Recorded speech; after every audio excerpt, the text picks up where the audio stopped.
जय हिंद दोस्तों। जब भी देश का कोई सैनिक शहीद होता है तो वो बहुत ही बड़ा दुख वाला दिन होता है, उसके परिवार के लिए भी और उसके साथ साथ पूरे देशवासियों के लिए भी।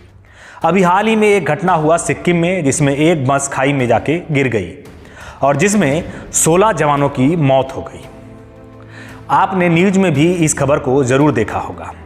ये हादसा कितना दर्दनाक था, कितना भयानक था कि एक सैनिक जो कि बॉर्डर पर ड्यूटी कर रहा है और उसके साथ ऐसी घटनाएं घट जाती हैं। एक दूसरे देश के साथ जंग तो होती रहती है, उस जंग में हालात अलग होता है, लेकिन अगर नॉर्मल समय पर ऐसी घटना हो जाती है तो ये बेहद दुखद बन जाती है।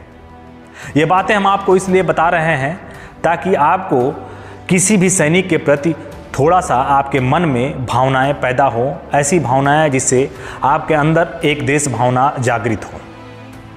इस वीडियो में हम आपको बताने जा रहे हैं कि अगर देश में किसी सैनिक के साथ ऐसी घटना होती है और वो सैनिक शहीद हो जाता है तो उसके घर वालों को क्या चीज़ें मिलती हैं, कितने पैसे मिलते हैं और इसके साथ साथ उनको और भी कितने प्रकार की बेनिफिट मिलती है। हालांकि किसी भी सैनिक के साथ ऐसी घटना घटती है तो पैसे उसके लिए, उसके परिवार के लिए ज़्यादा मायने नहीं रखते हैं, क्योंकि किसी भी परिवार का कोई सदस्य जब हमारे बीच से चला जाता है तो वो पल हमारे लिए बहुत ही दुखद हो जाता है। लेकिन फिर भी आपको ये जानना चाहिए कि एक सैनिक शहीद होने के बाद उसके परिवार वालों को क्या क्या चीज़ें मिलती हैं। तो चलिए वीडियो की शुरुआत करते हैं, और अगर आप हमारे चैनल पर नए हैं तो वीडियो को लाइक भी कर दीजिएगा और साथ ही सब्सक्राइब भी कर लीजिएगा, ताकि हमारा डिफेंस और सिक्योरिटी से रिलेटेड बेहतरीन जानकारी आप तक पहुंचती रहे।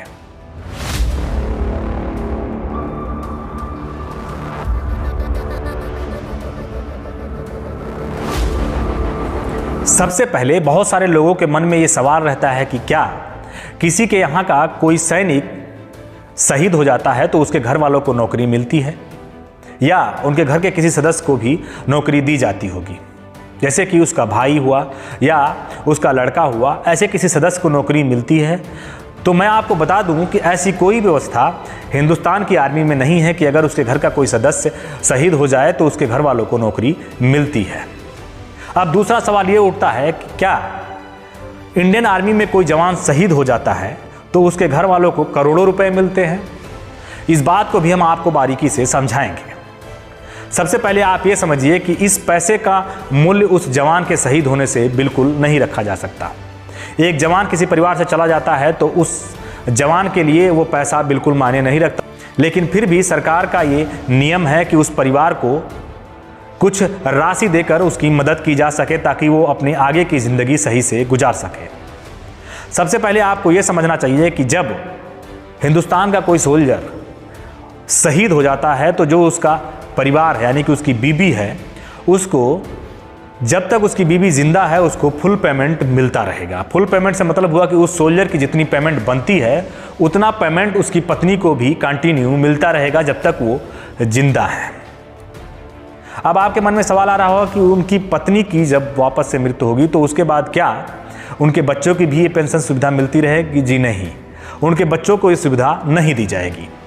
अब हम आपको समझाते हैं कि एक सोल्जर के शहीद होने के बाद जो पैसों का डिवाइडेशन है उसके परिवार में वो किस प्रकार है। तो सबसे पहले आप ये समझिए कि अगर उस शहीद की शादी हुई है और उसकी वाइफ है और वाइफ के साथ उसका बच्चा भी है तो 75% हिस्सा उसकी वाइफ का होगा और 25% हिस्सा उसकी मदर का होगा। लेकिन अगर उसकी शादी हुई है और उसके कोई बच्चे नहीं हैं तो इस स्थिति में 50% पैसा उसकी वाइफ के पास जाएगा और 50% पैसा उसकी मदर के पास जाएगा। तो ये कैलकुलेशन है। और उसके बाद अगर उसकी शादी नहीं हुई है और ऐसे में कोई सोल्जर शहीद हो जाता है तो उसका सारा पैसा उसकी मदर के हिस्से में जाता है। तो अब आपको ये भी चीज़ क्लियर समझ में आ गई होगी है। इसके बाद हम आपको बताते हैं कि शहीद होने के बाद कितना पैसा मिलता है। वैसे तो कई सारी योजनाएं राज्य सरकार अपने लेवल तक चलाती हैं जो कि उन शहीद के परिवारों को मिलती रहती हैं। वह छोटी छोटी धनराशि होती हैं, लेकिन सबसे मुख्य जो धनराशियां होती हैं वो भारत सरकार की एक योजना है जिसके तहत 10 लाख रुपए का योगदान एक सैनिक के परिवार को मिलता है, जो कि भारत वीर फंड से दिया जाता है। उसके बाद 35 लाख रुपया केंद्र सरकार की तरफ से उस जवान के परिवार को दिया जाता है, जो कि एक सहायता धनराशि के रूप में होती है। तो 35 लाख रुपया प्लस 10 लाख रुपया हो गए 45 लाख रुपया। इसके अलावा जो जवान होता है जब वो ड्यूटी पर जाता है तो जिस अकाउंट में उसकी सैलरी आती है, डिफेंस अकाउंट के नाम से वो अकाउंट बनता है, और जब कहीं उसके साथ कोई घटना घट जाती है तो उस बैंक की जिम्मेदारी होती है। उसके ऊपर जो बीमा बनाया जाता है, जब वो भर्ती होता है तो एक बीमा बनता है, बीमा पॉलिसी के तहत उसको 30 लाख रुपए मिलते हैं। तो 45 और 30 लाख रुपए हो गए 75 लाख रुपए। और इसके अलावा कई सारे और फंड मिला के लगभग 1 करोड़ के आसपास की धनराशि उसके परिवार को मिलती है, जिसका डिवाइडेशन मैंने आपको पीछे वीडियो में बताया भी है। अब आपको क्लियर तरीके से समझ में आ गया होगा कि एक शहीद होने वाले सोल्जर के घर वालों को कितनी धनराशि मिलती है।